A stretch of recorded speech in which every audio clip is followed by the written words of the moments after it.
Hello, my name is Hannah Keinert and I am your HR representative here at Apple.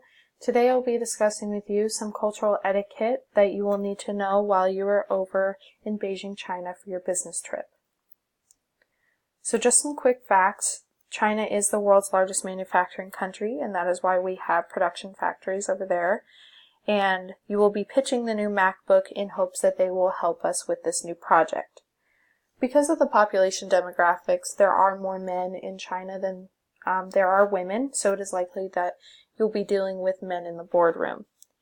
They all speak standard Chinese, or otherwise known as Mandarin, and it is totally okay if you don't speak that, because 10 million of them also speak fluent English, which is helpful. And if this isn't the case in the boardroom, there will be a couple interpreters there to help you out.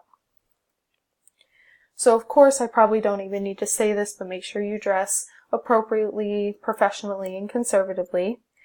Do make sure that you arrive to the meeting as early as possible. The Chinese arrive as early as 1 hour sometimes, so be sure to include that in your travel. Do use your full name and job title when you introduce yourself. And if they initiate the handshake, do partake. Just be aware that it will be softer and shorter than westernized handshakes normally are. Make sure to have many business cards with you because this is your ticket to them remembering you. So have Mandarin on one side and English on the other. And when you receive the business card, receive it with both hands and also give it to them with both hands. When you receive it, look at it both sides, nod your head that you read it, and then put it back in your business card holder. And as far as seating goes, you will be seated as you enter the room in seniority, directly across from the Chinese. During the meeting, and actually before the meeting, they will probably ask you some personal questions, like if you are married or if you have family.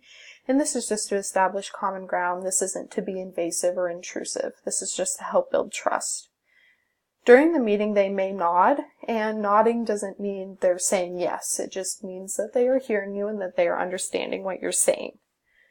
But some key things to avoid during the meeting are pointing and excessive hand movements. If you do need to use a hand gesture, please use your open palm.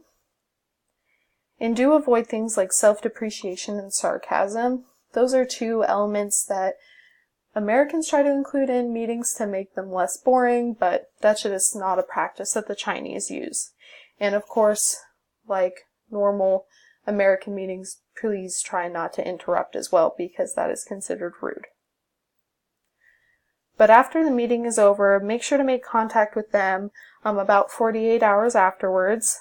With an email would be appropriate to state all the positive points and reconfirm what was discussed. It's likely that you'll be asked out to dinner because they love to do that with their business partners. So if you are, it'll be less business but more personal conversations, again, just to build trust with you.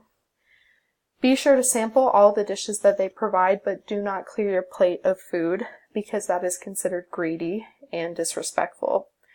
And do try to use the chopsticks. I know that they are really difficult to use sometimes, but do try to use them as they will appreciate at least you trying. So just some things to remember. The meeting and the dinner are likely to be very long.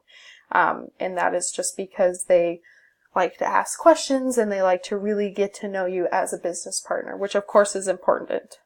But also, be sure to be genuine, honest, and respectful. They will be able to see through any facade if you try to be anything other than those three things.